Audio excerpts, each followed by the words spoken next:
Take it away. Thanks. Thank you. Can everybody hear me quite well? Good afternoon.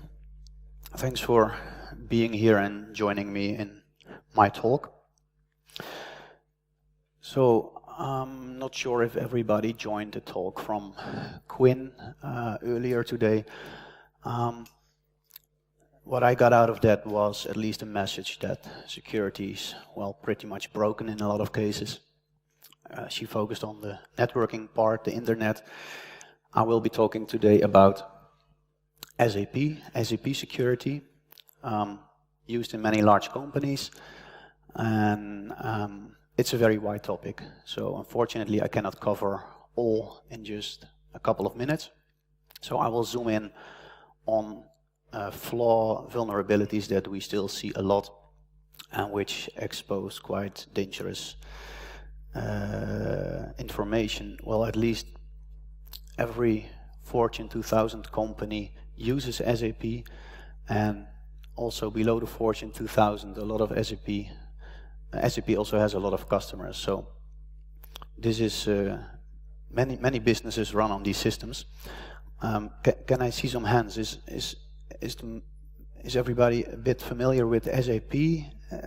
Can you share your hand if you know about SAP? Not too many hands. Okay, I'll come back to that later. I'll give you a brief introduction.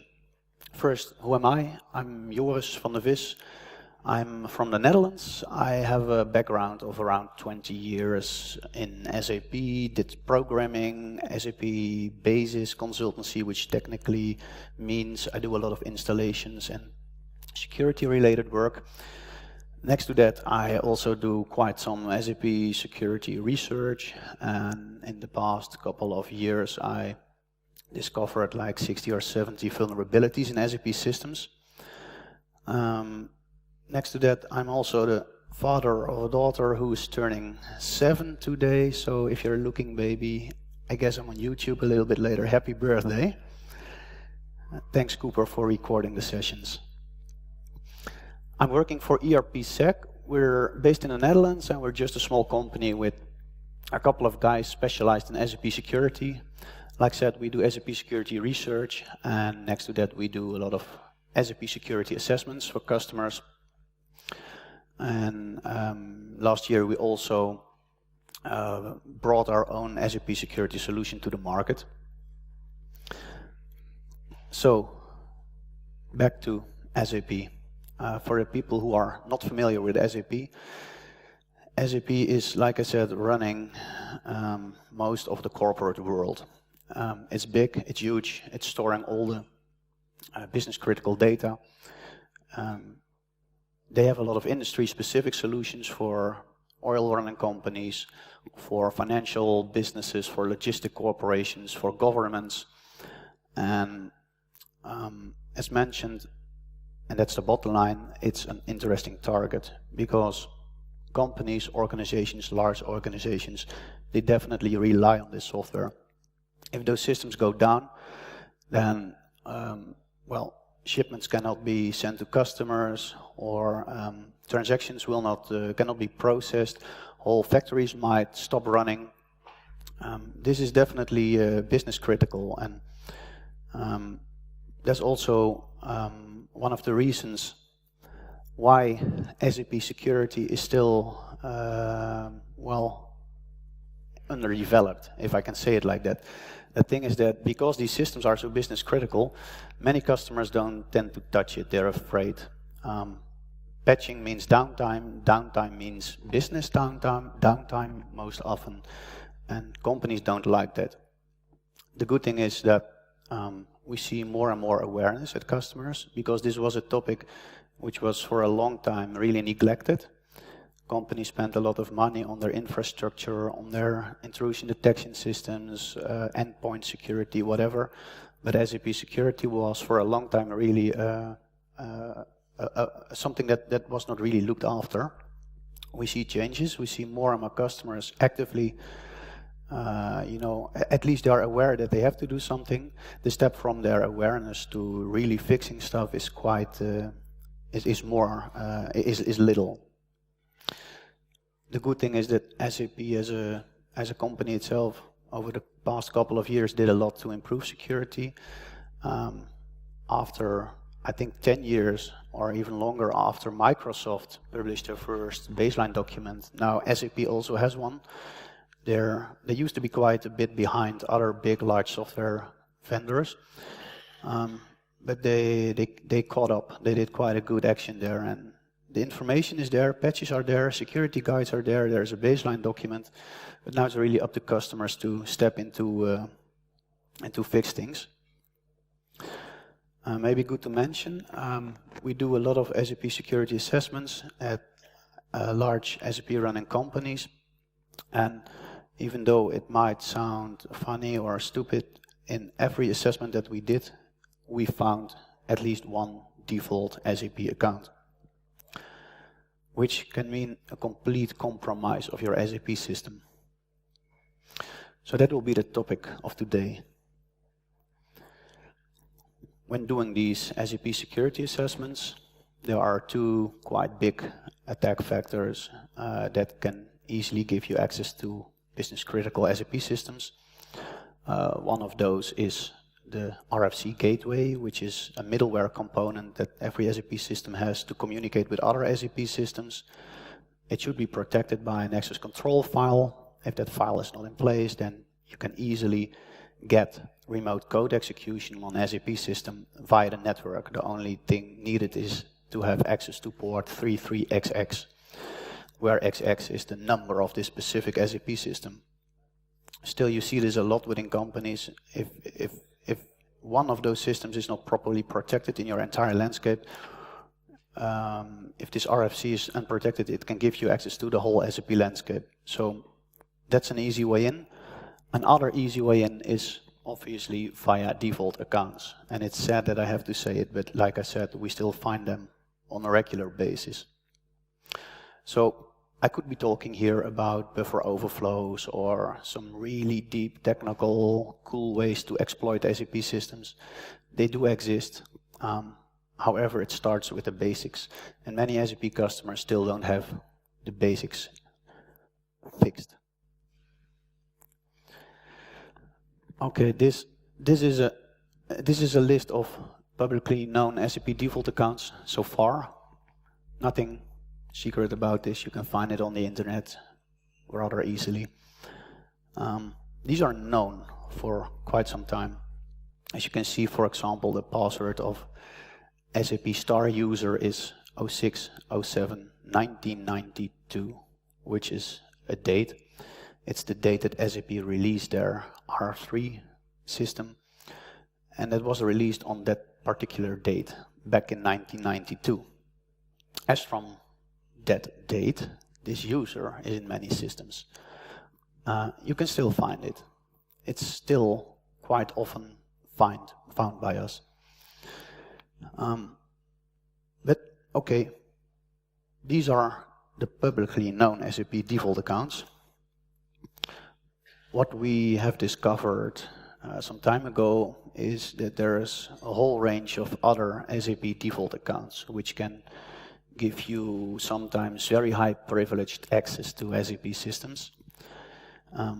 This is the list. These are also public now, but the funny thing is, I will mention it later, is it was already public for quite some time because it's mentioned by SAP in their documentation. Some of these users are created in the so-called SAP Solution Manager, which is a central system to do technical monitoring and stuff like that. But some of these users are also created in all connected satellite systems, as we call them. The Solution Manager is like a central spider in the web, and it is connected to all the other SAP systems in the landscape. So if you can get access to the SAP Solution Manager, most often it means that you have access to the whole landscape. So many customers have asked us, okay, are those users in my system? Because we want to know if they are there. How can we figure that out? The thing is, if you run this SAP Solution Manager system for over 5 years, then chances are quite big that those systems are in your, those users are in your system, because most customers use the SAP Solution Manager because it is obligatory from SAP itself, because the only way to retrieve patches and to download software is to do that via this SAP Solution Manager. So at least back in 2007, SAP urged customers to really start using this system, and as from then on, customers really did. But already quite before that time, many customers were working with the SAP Solution Manager. If you set this system more than 5 years ago, then the wizard that introduced these accounts with default passwords was already there. So most customers do have these accounts, not all of them, but many do. And it's depending on the scenarios that you use, if you have just a couple or way more of these accounts in your SAP system. Like I mentioned, these default accounts were introduced via a wizard. If you installed the SAP Solution Manager, you had to run like a post-installation wizard, and that post-installation wizard was creating these users with a default password. Nobody knew that. At least customers did not, because these users and passwords were used in like all kind of background processes, and as long as these processes were running, everything was fine, right? So actually, this is the part of a code in a specific class in the SAP Solution Manager where this password is coming from. As you can see there, it's init1234. This particular class is still in the most current version of SAP Solution Managers. The thing is, it's not being used anymore. So it can be scrapped, but in the past, these constants were used to create these users. Now a little bit more on why these users got created in the first place. Like I mentioned, the SAP Solution Manager is like a technical system that is used for example, technical monitoring, but you can use it for way more. You can use it to do checks on custom code. You can use the SAP Solution Manager, for example, to do change management, where you can have a workflow that is automating changes in your landscape and stuff like that. Depending on all those scenarios that you activate, you will have one or more of these particular users in your SAP system.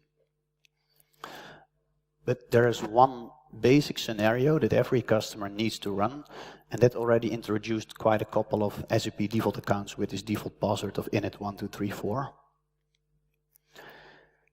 So like I mentioned, most of these users get created in the SAP Solution Manager, but there are others that are that get created all throughout your landscape, which is bad, because that means one of these users is most often enough to compromise an SAP system. If they are there all throughout your landscape, then it's quite hard to stop the leaking.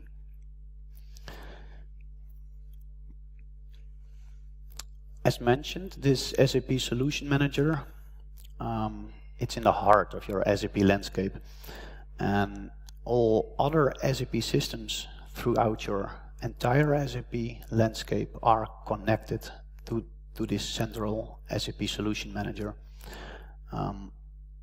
That makes it an interesting target because of these connections. If you can attack and get access to this SAP Solution Manager, you have basically access to the whole landscape. From this SAP Solution Manager, you can jump to the other SAP systems. So it should be quite hardened and protected. I don't see that too often in real life, because the SAP Solution Manager is like, it's not a business system. It's a most often it's a system for the techies. They do their technical monitoring there, and it's most often not particularly hardened.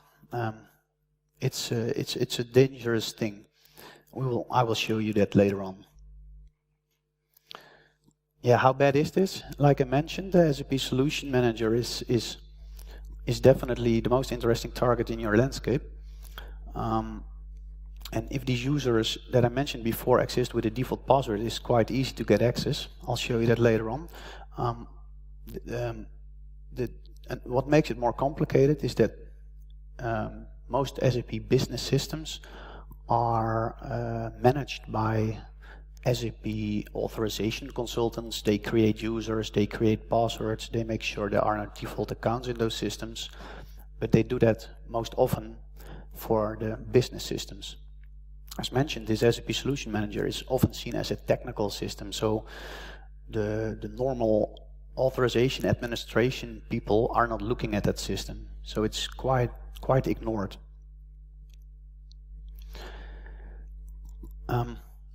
In the next couple of minutes, I will show you some live demos to show you how you can exploit these users. They don't all have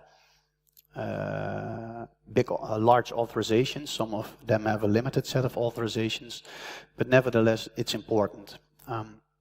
Some of the demos will use other vulnerabilities we discovered in SAP systems to make an exploitation successful. What I want to stress here is that it's always good to pop shells on SAP systems. And from a technical perspective or a pen test perspective, that's rather cool. However, keep in mind, these are business critical systems. So having a shell, having root access, or a shell to an SAP system always means a complete business compromise. From there you can, if you know how you can manipulate business transactions, you can get really sensitive data, encrypted credit card data, you can steal intellectual property, you can steal recipes, for example, from companies like Heineken or Pepsi or Coca-Cola. They store like the recipes of their secret magic formula in SAP systems. So popping shells on such systems is definitely something not good.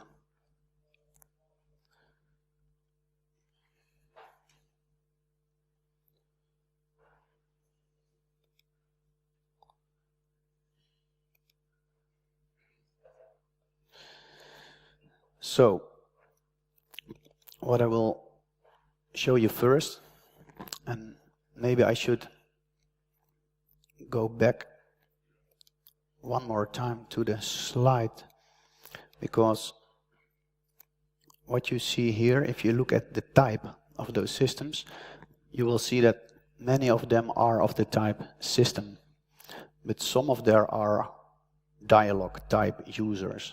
So what does that mean?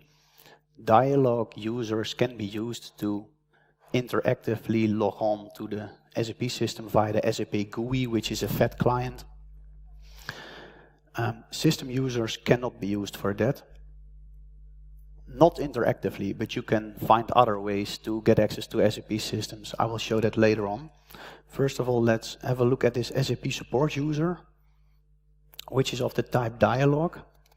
I have an SAP system running here locally on my laptop. I hope it won't crash because it's consuming quite some resources. So let's first show you what might happen if this SAP support user is in your SAP Solution Manager. I'm logging on with the init1234 password. If it's initial, it's forcing you to change it immediately. That's not a problem.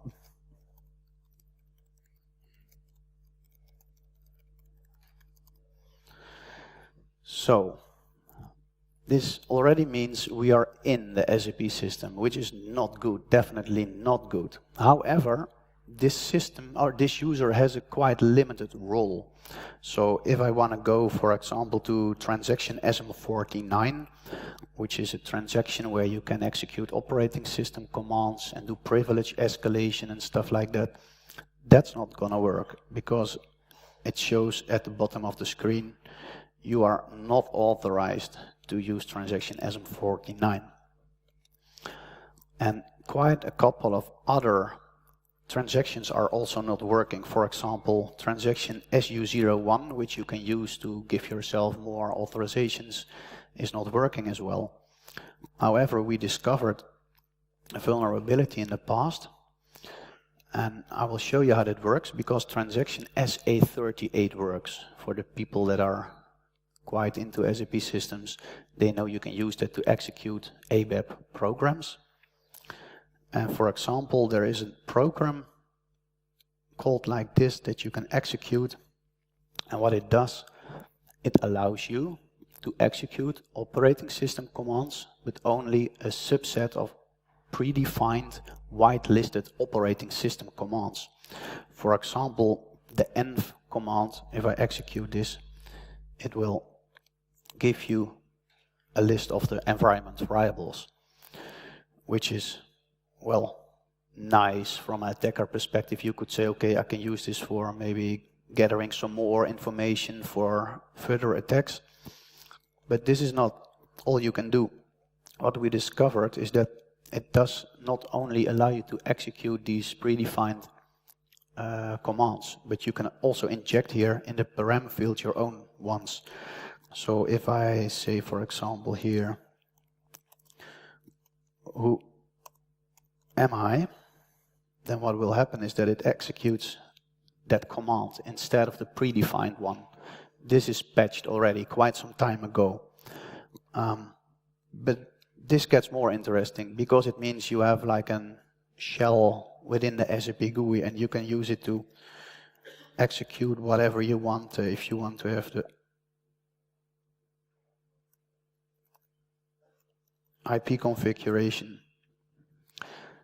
you will have it. And this is good from an attacker's perspective, because what this means, it means if you can execute operating system commands on an SAP system, you have an implicit trust relation with the database. So from here, you can do anything you want in the database, get all data, insert new records, update existing ones. I will show you that in another demo. But this is to show you what you can do with this SAP support user, the dialog one.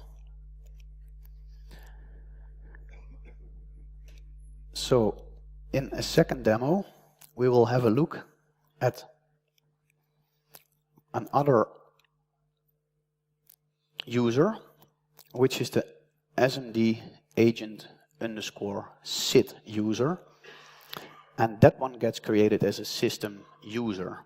That means that you cannot use the SAP GUI to log on to a system, but there are other ways around.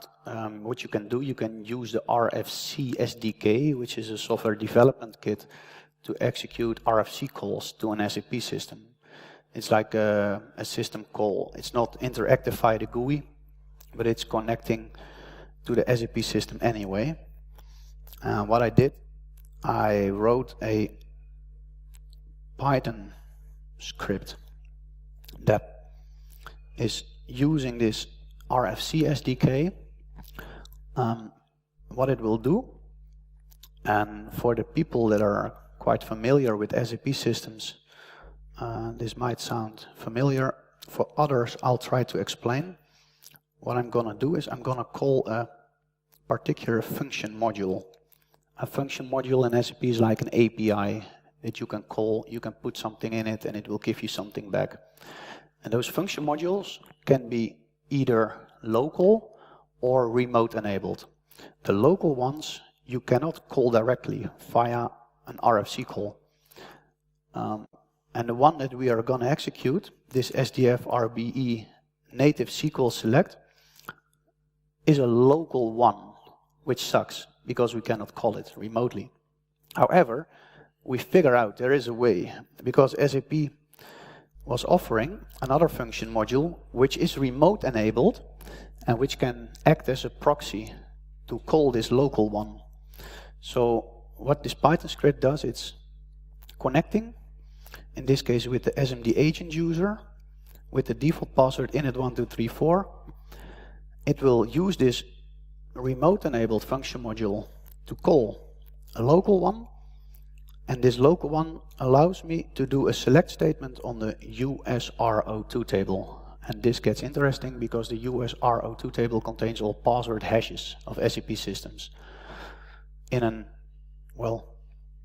hashed way, but we'll get back to that later. So if I execute this Python script, all you need to know is the host, the system number, the client, the user, and a password. Well, this is nothing fancy. Just by nmap kind of scanning, you can get all this information. If I execute that, what it gives me back in a rather unstructured way is usernames, password hashes. User, password hash. These are rather old password hashes. They are hashed in a format which is MD5 kind of hashing, and it can be brute forced really relatively easy with tools like Hashcat. You might know Hashcat, open source, freely available. So just to give you a short demo of what it looks like, all these password hashes that you see here, I put them in a text file like this, username, dollar, and then the password hash. So if you feed that to Hashcat, and this is just on a quite simple GPU that's in my laptop, already after quite some time, here you will see that it already brute forced one of those users. If you just would let this run for another couple of 24 hours, it will probably brute force them all. So again, via another user, combined with a couple of other vulnerabilities, which are patched already by SAP, but still we find them in SAP systems, you can retrieve password hashes, brute force them, and log on with any user you want. All right, next to another example. Again, a user with this default password, init1234, and this is a user which gets created with quite a lot of authorizations. It's called a Solman batch user, which is used in the background to run batch jobs in SAP. And since this user has quite a lot of authorizations, you can use it to call a specific function module, which is there to actually execute operating system commands. So this is not a function module that has a vulnerability. This just works as designed. And it just happens to be that this Solman batch user has enough rights to execute that. So what we will do, I will abuse this specific user to directly in the database create an SAP user, which is rather nice because normally if you create SAP users in the application, it gets logged, and probably if you create your own user, it will trigger some notification and somebody might start asking questions. Hey, why did you create that user? But we are not going to do it in the application itself. Since we do it directly in the database, the application will not even know that you create this SAP user. So for that purpose, I wrote another Python script. As you see here, we will use the Solman batch user with the init1234 password, the default one.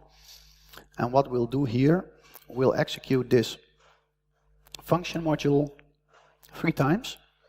We'll call an operating system tool command to execute SQL, native SQL. And because I mentioned this before, because SAP operating system users have an implicit trust relation, you can directly access the database, which is normally because the application also needs to write and retrieve stuff from the database. So you don't need to specify a database password, you can just say -u default, and then we're going to update into this USR02 table that we saw before that contains the password hashes. I will make a user there go in with this hash. Now the funny thing of these hashes is there's no salt in it, in this old backwards compatible password hash. So this one will work in any SAP system. I just created an SAP user in my own system. I know the password obviously, so I can import this hash that I know the password of, and we can log on in the system later on. We'll do another nice trick for the people that are familiar with SAP user administration. You can create reference users. So-called reference users are a user that is taking over the authorizations of another user. So what I will do, I'll just say our newly created user go in, make it a reference user for DDIC. And DDIC is a hard-coded kernel user in SAP systems that has the role SAP all, which basically means root, God mode, whatever you want to call it.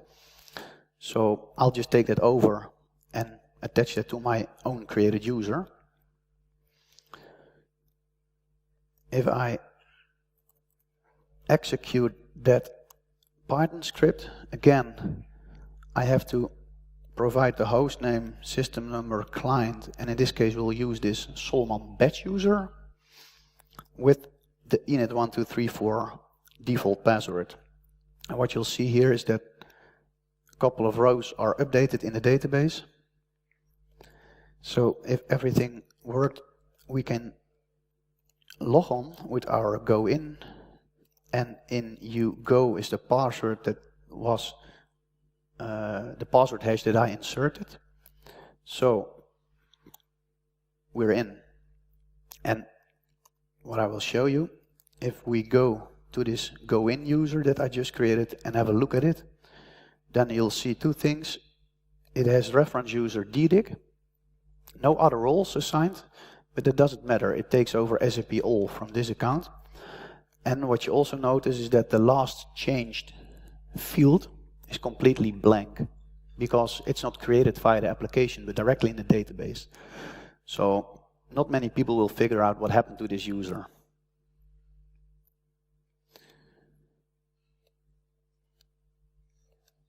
Another last demo I want to show you is using Metasploit. Maybe some of you are doing pen tests. If you ever come across an SAP system and you figure out some SAP users, you might wonder what to do with it. You might not be familiar with the GUI and SAP specific stuff. So there are a couple of Metasploit modules you can use to just get your shell in Metasploit. Just a quick demo. In this case, we'll use the SOAP RFC command execute module. I already pre-filled it. This is the IP address of the target. This is my own. And I want a command shell. And again, we'll use these default credentials. Solman batch, password init1234. Let's just run the module.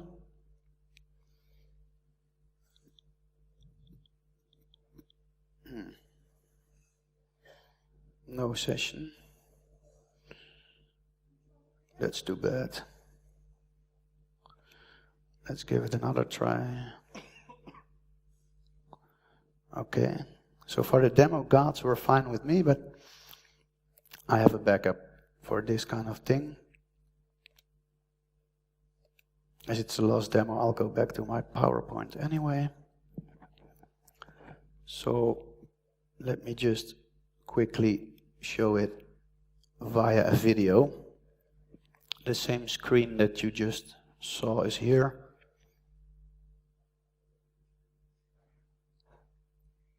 Again, using this Solman batch user. It might be hard to read, but it's the same screen as we saw before.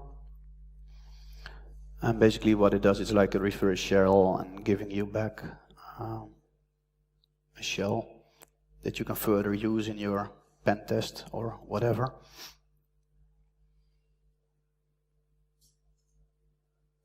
Well, for the ones familiar with Metasploit, you know what this means. In this case, I'm just doing ifconfig commands, but who am I? But also from this command line, you can abuse this trust relation with the database. I'm showing that here. It might be hard to read, but those were the password hashes you saw there. Throw them in hashcat and you win. So, quick, some notes how we discovered this.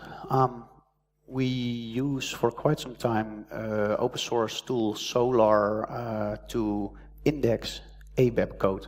Most SAP systems are ABAP stacks, so-called ABAP systems, the programming language of SAP itself, and especially really large ECC systems, enterprise core systems, they might contain up to 300 million lines of code. You don't want to go through that. So we used some tooling from Martin Soronio, a guy from South Africa, I think, who wrote like an interface for Solar, so you could index all ABAP code. And we're just searching through the source code, Google style, you just search for specific strings. I was searching for init123, and I now found init1234. And we thought, hey, wow, where does that come from? And then when we Googled actually that particular password string that we found, we figured out there was SAP documentation already from 2010 mentioning these users and passwords. Also, there's an SAP note. I'm not sure if you can read it, but there is SAP documentation way more than this that makes mention of this default password. So we took the rather long way to index all source code and figure out this password while we could just have read the fucking manual. But nevertheless, we got it. So how to protect yourself? There's quite some measures.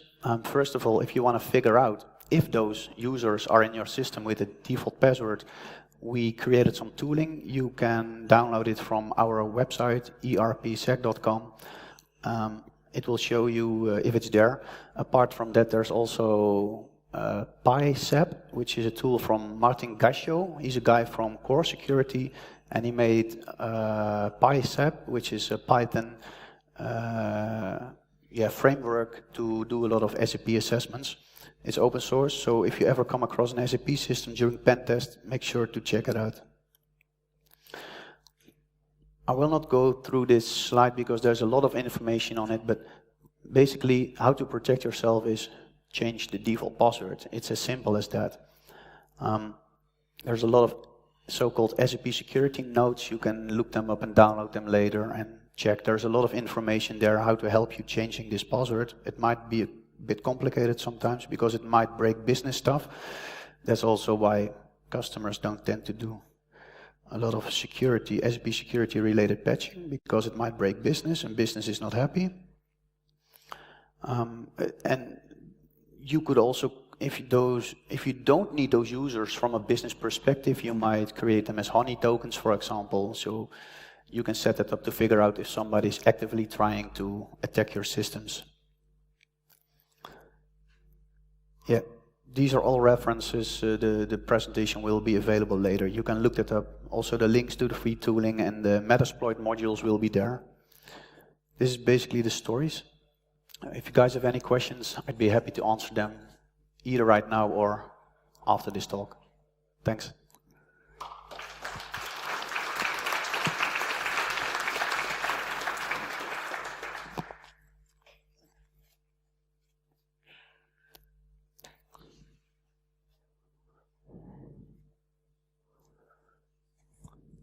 Hello, thank you for this presentation. I would like to come back for the first demonstration where you call some ABAP program, and I would like to know which kind of program you can abuse with, because it's really quickly. And you mean a Python script? No. The first demo when you exploit SA38 and then you call a program with end environment variables. Yes. This is what you mean, probably. Yeah, but the name of this ABAP program? This is the SAP GUI. Sorry. The particular name of the ABAP program, yes, let me show you.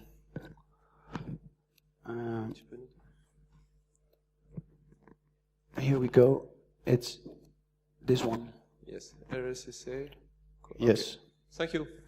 It's being patched already for some time. As usual, it's SAP, so before it's patched, we can play again. Yes, and still many customers are rather late with patching. Thanks. Hi. Thank you for this presentation. So I have just a tiny question about the Python program. Yes. So I guess that behind it calls some internal SDK of SAP. Yes. Is this SDK is freely available, or when we download the Python library, we have also this SDK, or we have to go? You need the SDK. Yeah. Yes, it's free. Free. But you need to be an SAP customer to be able to download it, or you have to know somebody who can download it for you, because it's behind the. You have to use an SAP account that you only have as an SAP customer to be able to download the RFC SDK. But you might know maybe some people that might provide it to you. Yeah. Okay. There's like 300,000 customers in the world, so I guess there will be maybe one helping you out. Okay. Thank you. You'll figure it out. Thanks. Great. Thank you.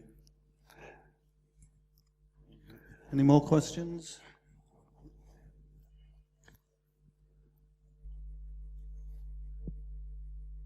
No more? Okay, well, thanks very much, Joris. Thank you. Thanks.